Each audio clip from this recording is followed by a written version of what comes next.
The mortgage payment leaves the account at 6:12 in the morning. The grocery receipt is still folded on the kitchen table beside a cup of cold coffee. Milk costs more than it did a year ago. Insurance costs more. Property taxes cost more. So the couple feels certain they understand the danger ahead. Inflation, currency decay, the slow destruction of savings. So they do what responsible people are told to do. They buy a home. They lock in debt. They replace the old car a little earlier than planned before prices rise even further. And then something starts changing around them. Not all at once. Nothing dramatic. No mobs. No bank holiday. The lawn is still cut. The lights still turn on. The mortgage statement still arrives with the exact same number printed on it every month. But nearby homes sit on the market longer. A neighbor loads cardboard boxes into a rented van after dark so fewer people on the street will notice. At first it just feels like bad timing. Then the gym membership quietly gets canceled. Dinner invitations become less frequent. Someone laughs too hard when explaining why they are keeping things simple this year. Overtime hours disappear at work. The leaking appliance stays unrepaired another month because the deductible no longer feels routine. One couple starts parking in the garage so nobody sees the dent they still have not fixed.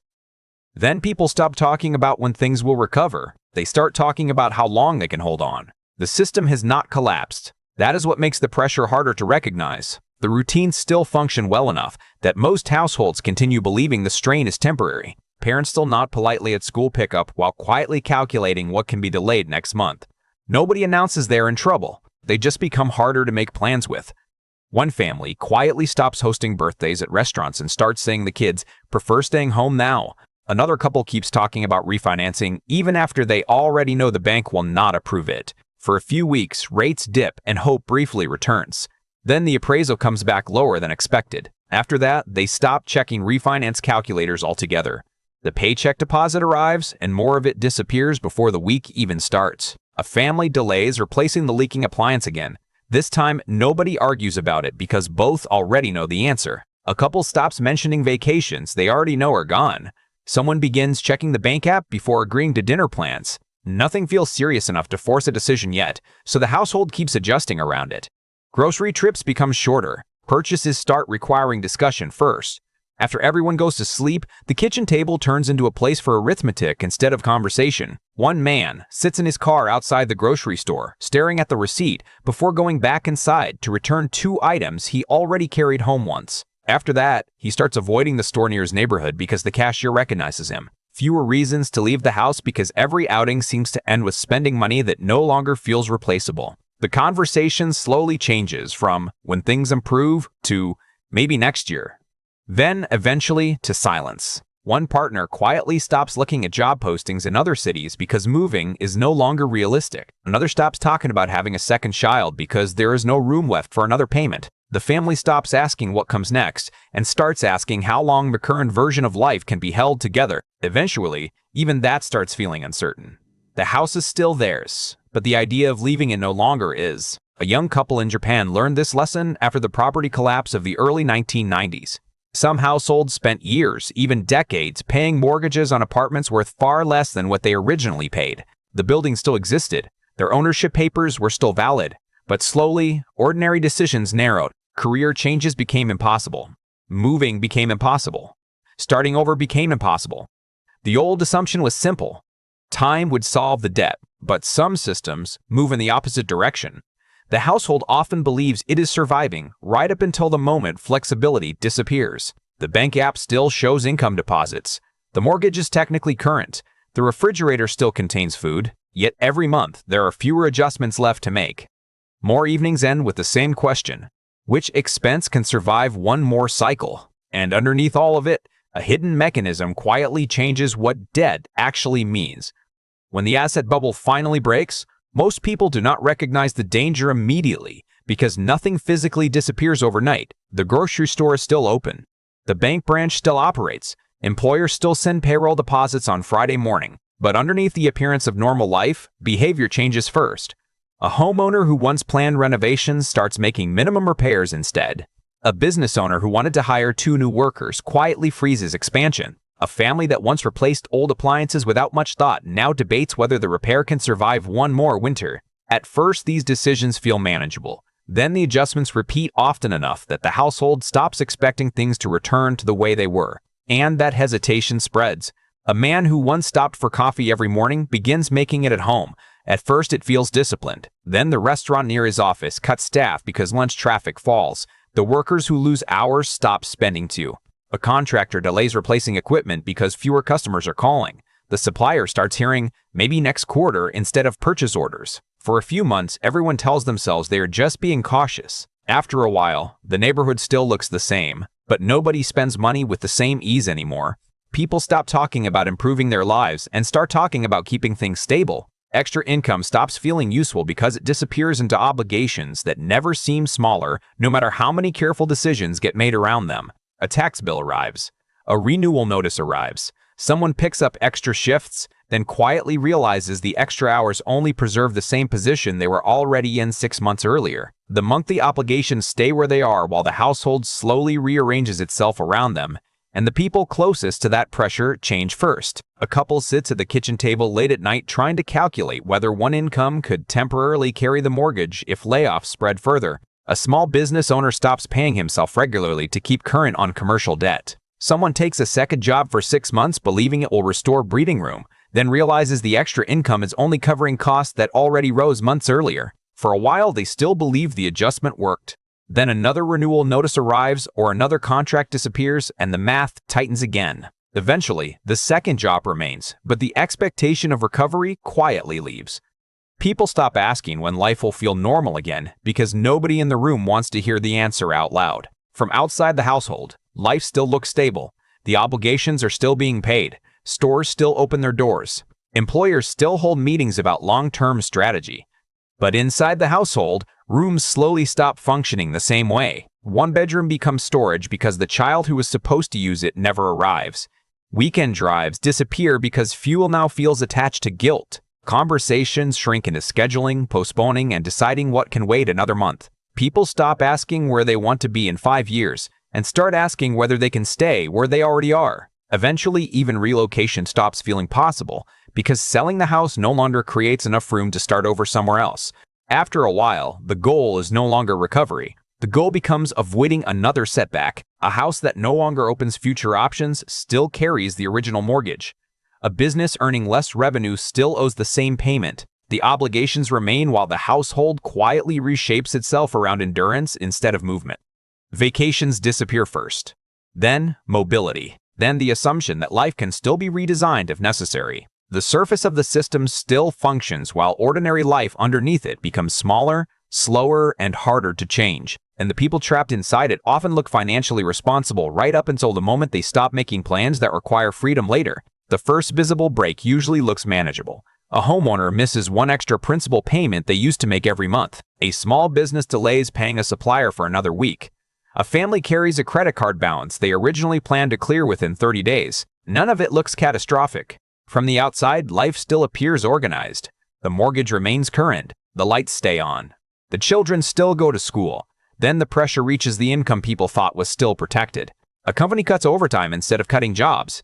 At first, employees feel relieved. Then they realize the missing overtime was covering groceries, insurance deductibles, and the payment that kept the household slightly ahead instead of barely even. A contractor stops replacing tools unless something completely breaks. A restaurant owner quietly closes 2 afternoons per week because lunch traffic no longer justifies payroll. Customers barely notice at first. Then nearby businesses begin losing foot traffic too. The first thing households lose is not the house or the job. It is the small amount of timing flexibility that used to keep problems from stacking together. One delayed payment creates another. A paycheck arrives on Friday morning, but automatic withdrawals already consumed most of it before the weekend begins. Someone pays the utility bill late to keep the mortgage current. Then a late fee appears the next month, making the following payment even harder. A couple starts using one credit card to preserve space on another. They tell themselves it is temporary because admitting otherwise would change how they see their own life. Eventually, the phrase, "once things recover," starts disappearing from conversations altogether. Public life still looks orderly enough that most people keep assuming the strain will eventually pass. Banks still approve some loans, agents still host open houses, and employers still use the word stabilization in meetings. But underneath the surface, households begin reorganizing around reduced movement. Commutes get shorter because fuel costs feel heavier. Friends stop visiting each other as often because every social outing quietly competes with another bill. Neighborhood cookouts become smaller. Then one house on the street stops decorating for holidays entirely. Nobody mentions it directly, but everyone notices. Conversations sound more careful. People still mention renovations, refinancing, and vacations, but longer pauses start appearing before numbers. More laughter appears exactly where confidence used to be. One parent begins waking up at 5 a.m. for a second job while pretending to the children that nothing important has changed. Another quietly stops answering calls from friends who keep asking when they plan to move closer to better work opportunities. Then the asset prices fall further. A homeowner who expected refinancing discovers the property no longer appraises high enough. The banker does not sound cruel. She just says the numbers no longer support the loan. A commercial landlord loses tenants and suddenly cannot refinance debt built on older valuations. The pressure moves through ordinary decisions afterward. Hiring gets delayed. Repairs get postponed. Families postpone spending because they are no longer sure what next month will require from them. For a few weeks, small signs of hope appear. Interest rates shift. A market rebounds briefly. Someone receives a bonus at work and thinks the worst may finally be ending. Then another layoff announcement arrives. Another contract disappears. Another adjustable expense becomes fixed. People continue adapting because adaptation feels more respectable than admitting entrapment. The household adjusts again and again, but every adjustment leaves less room afterward. One room in the house stops being used. One future plan disappears. One relationship becomes strained by constant calculation and restraint. Slowly, the family stops thinking about where they want to go next and starts organizing life around what they cannot afford to lose. Most households do not realize how much changed until survival routines start replacing future plans. It arrives through smaller compromises that stop feeling temporary. A family stops planning around improvement and starts planning around endurance. A business stops imagining expansion and starts measuring survival one quarter at a time. A household that once believed debt would accelerate the future slowly realizes most of its energy now goes toward preventing further contraction. And by the time people openly admit they no longer expect flexibility to return, most of the escape routes they once assumed existed are already financially out of reach. In Tokyo during the late 1980s, people believed the rise would never end. Property prices climbed so aggressively that many households began treating ownership less as shelter and more as the only way to avoid falling behind. Families stretched themselves to buy small apartments because waiting seemed more dangerous than overpaying. Banks kept lending because rising collateral made the loans appear safe. Employers expanded because everyone assumed tomorrow's economy would naturally be larger than today's. Then the assumptions underneath the rise stopped holding together. At first, the change looked temporary. Buildings still stood. Trains still ran on time. Department stores still opened every morning. But underneath the appearance of stability, behavior changed the same way it changes inside any pressured household. Companies stopped hiring. Bonuses shrank. Promotions slowed down. Young workers stopped assuming they would naturally earn more every year than the year before. Couples delayed marriages because smaller apartments no longer felt temporary. Families postponed children because one unstable income suddenly felt dangerous.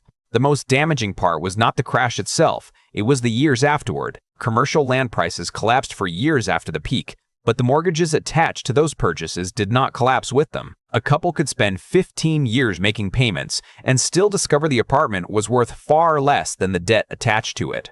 Selling no longer created freedom. It only locked in the loss.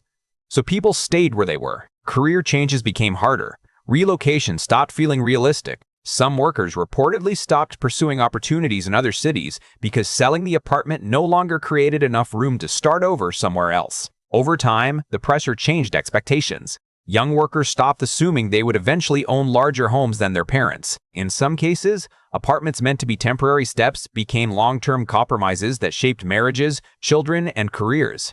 Parents quietly lowered expectations for their children because upward movement no longer felt automatic. Daily life still looked organized enough that many households kept believing the contraction was temporary, even while more of life reorganized itself around endurance instead of advancement. Japan became famous for the phrase, "lost decade." But inside many households, the adjustment lasted much longer. Parents continued making payments on homes purchased near the peak, while watching younger coworkers delay marriage, delay children, and stay in unstable work longer than previous generations ever expected to. By the time many families realized the old upward path was not returning, the escape routes had already narrowed years earlier. And the pattern was not unique to Japan. In the United States during the early 1930s, many farmers entered the Depression carrying debt accumulated during the agricultural expansion that followed World War I. Land prices had risen, credit had expanded, equipment purchases made sense while crop prices stayed high. Then prices collapsed. The farms still produced food. That was the cruel part. A farmer could harvest corn successfully and still lose money because the crop sold for less than the cost required to transport it. Some accounts describe farmers burning corn for heat because selling it no longer justified the expense. Meanwhile, the debt attached to the land remained fixed. The bank still expected payment. Property taxes still arrived. Seed still had to be purchased for the next season whether profits existed or not. At first, many families believed the downturn would pass quickly. Then behavior changed. Repairs stopped. Equipment lasted longer than it should have. Purchases disappeared except for necessity. Children stayed closer to home because the household could not absorb uncertainty anymore. Some farms stayed in the same family physically while the future attached to them became smaller with each passing year. Pride remained long after flexibility disappeared. In both countries, the system continued functioning long after many households quietly stopped expecting movement, expansion, or recovery from the future they once assumed was coming. The first people crushed by deflation are usually not the reckless. They are the households closest to fixed obligations with the least room to absorb timing changes. The people who did what they were told to do. Worked steadily, bought responsibly, planned long-term, signed the mortgage, expanded the business carefully, paid on time for years, then the margin disappears. A middle-class homeowner sits at the kitchen table rereading the mortgage statement even though the number has not changed in months. The problem is not confusion. The problem is that the paycheck beside it has changed. Overtime is gone. Bonuses are gone. The side income that once covered small emergencies now barely covers groceries.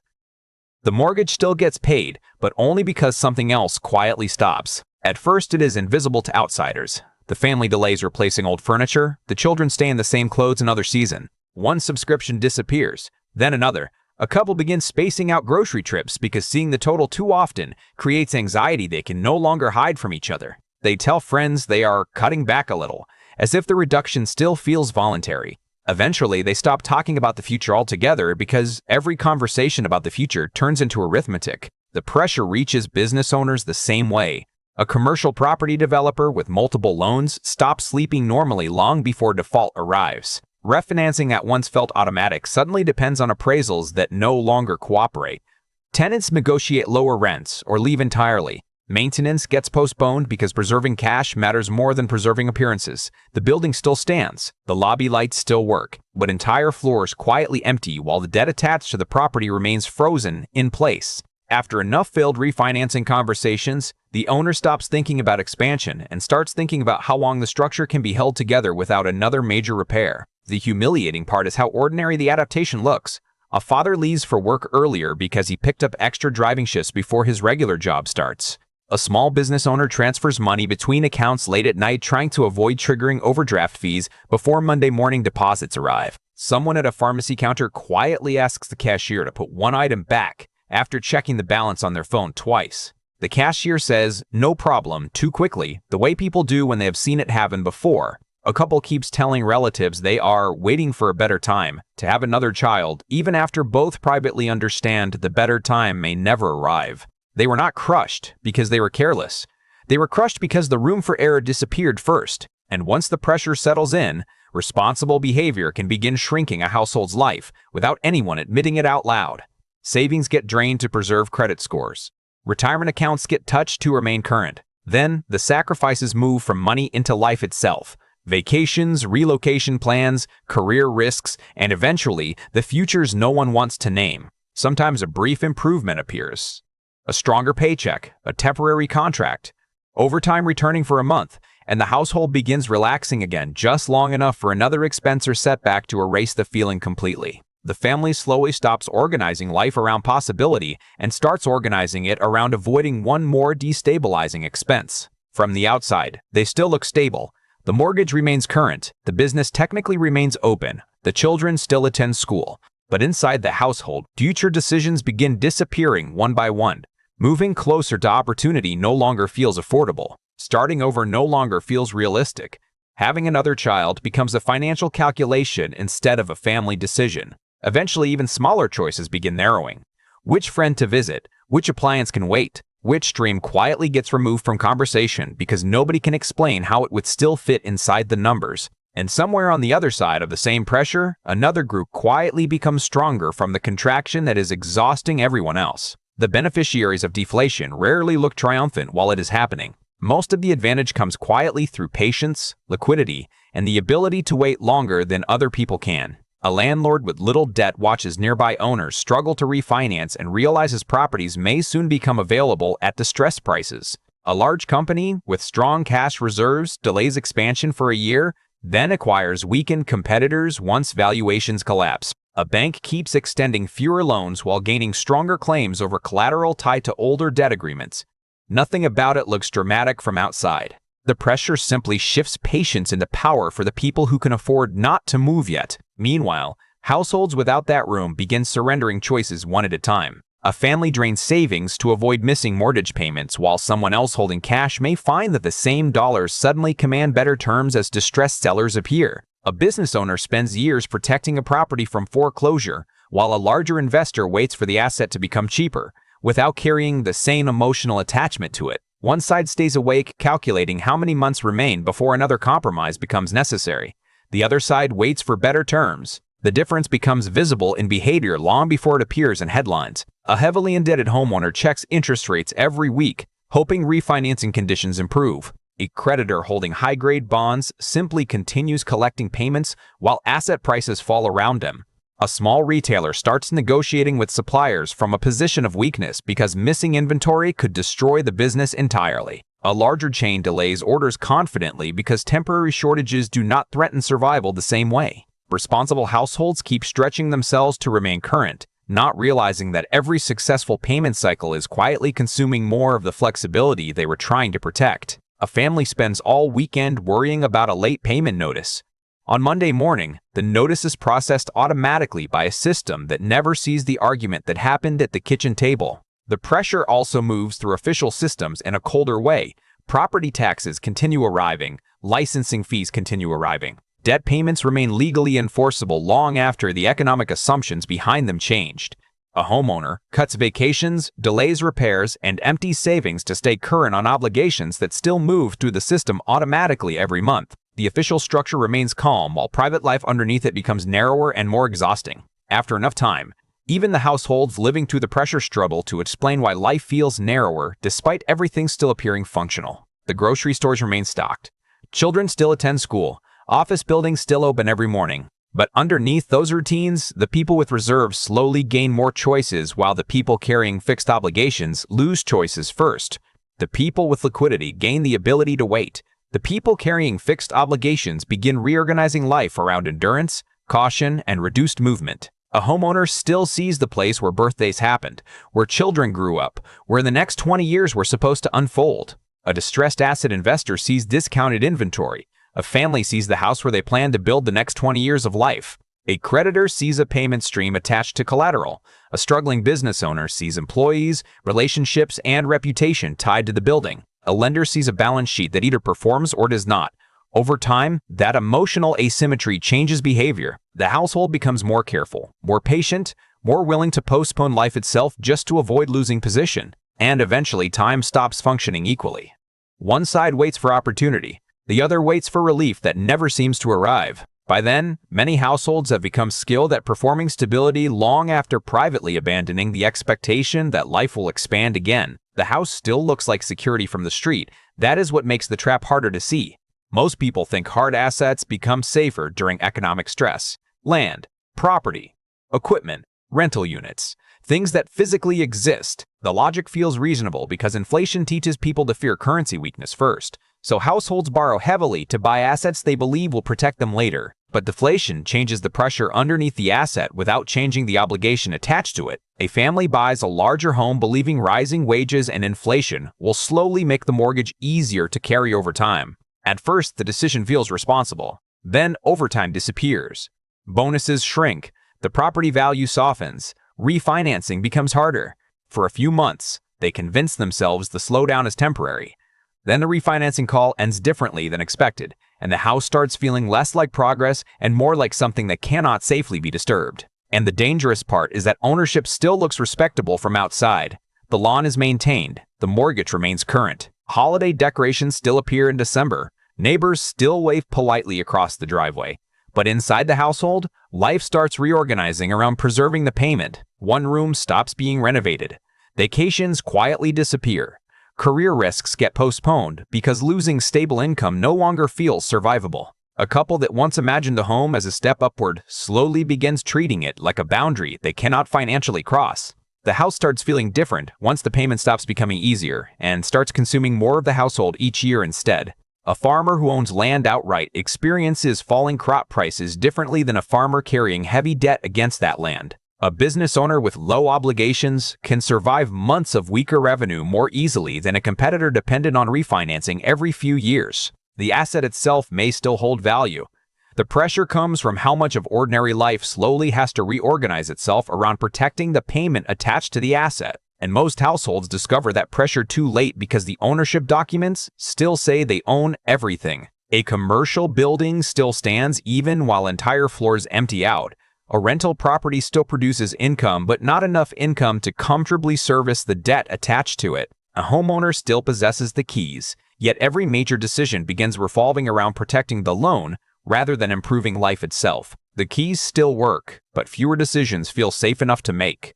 People stop discussing new possibilities because every new possibility sounds financially dangerous. That is how ownership slowly becomes emotionally exhausting. A family that once felt financially disciplined because they locked in a mortgage begins avoiding opportunities that require uncertainty. Relocation becomes harder. Career changes became harder. Starting a business becomes impossible to justify. At first, the household calls these decisions temporary sacrifices. Then the sacrifices start hardening into personality.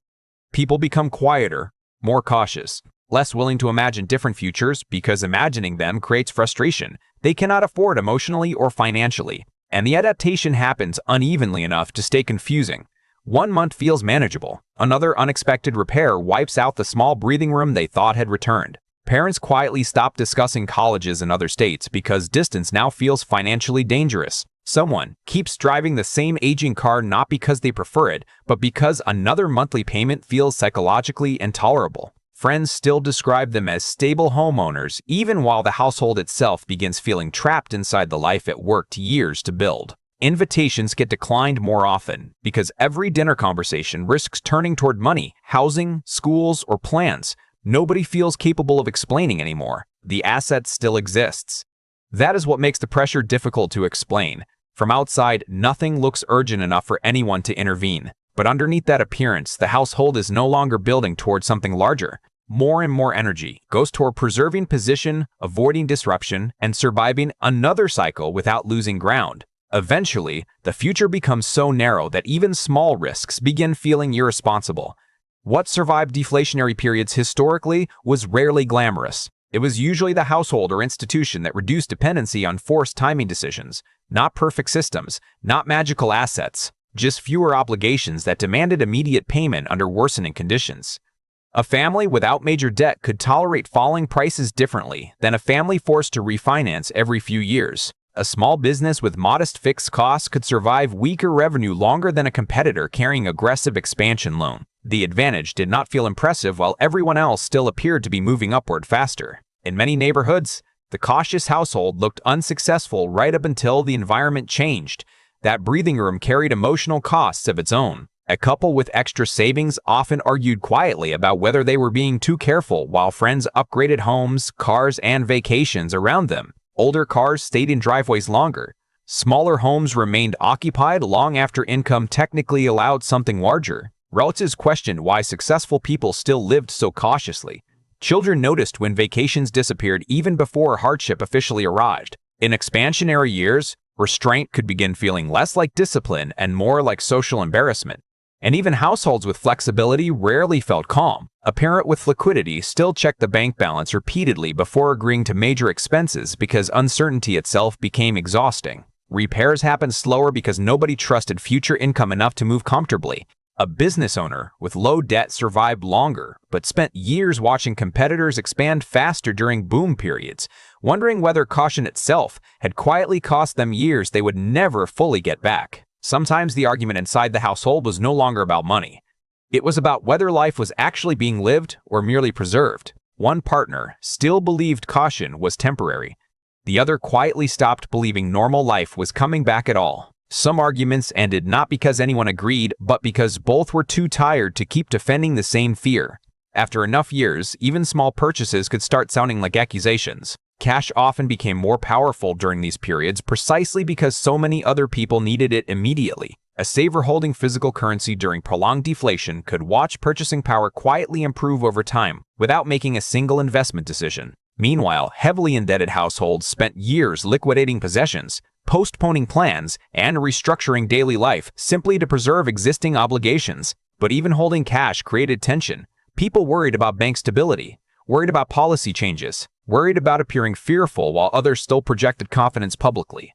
Some postponed marriage, relocation, or children for so long waiting for stability that eventually nobody mentioned the original timeline anymore. Ownership felt different when fewer payments were attached to it. A farmer who owned equipment outright could reduce production temporarily without immediately triggering a financial crisis. A homeowner without mortgage debt could absorb income disruptions with less panic than a family whose largest obligation remained fixed every month, regardless of conditions. But even debt-free ownership carried pressure. Property taxes still existed, maintenance still existed, insurance still existed.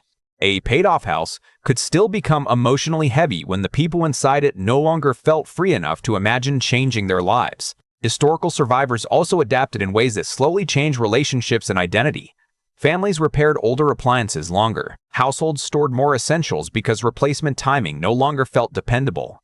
People reused, postponed, and adapted rather than constantly upgrading. Over time, some stopped attending social gatherings because repeated financial caution became emotionally tiring to explain. Others quietly envied neighbors who still spent freely, even while suspecting those same neighbors were becoming dangerously exposed underneath. Restraint protected flexibility, but it could also isolate people from the normal social rhythm around them, and the trade-off never fully disappeared. Living with lower obligations often meant looking less successful during expansionary years. The protection only became visible later. During the boom, it could feel like delayed milestones, postponed confidence, and private arguments over whether caution was wisdom or fear. The historical pattern was not that certain people escaped pressure completely. It was that some households preserved enough room to keep adjusting, while others slowly lost the ability to adapt at all. But even the households that survived more intact often carried years of postponed plans, strained relationships, social withdrawal, and quiet uncertainty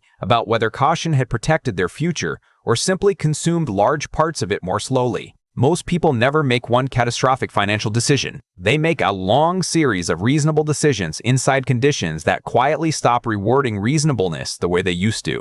A household locks in a mortgage because renting feels unstable. A business owner expands because demand looks strong for years. Parents stretch financially to move into a better school district because they believe stability is still something effort can secure. None of these choices feel reckless at the time. In many cases, they feel responsible. The problem begins when the environment changes but the obligations do not.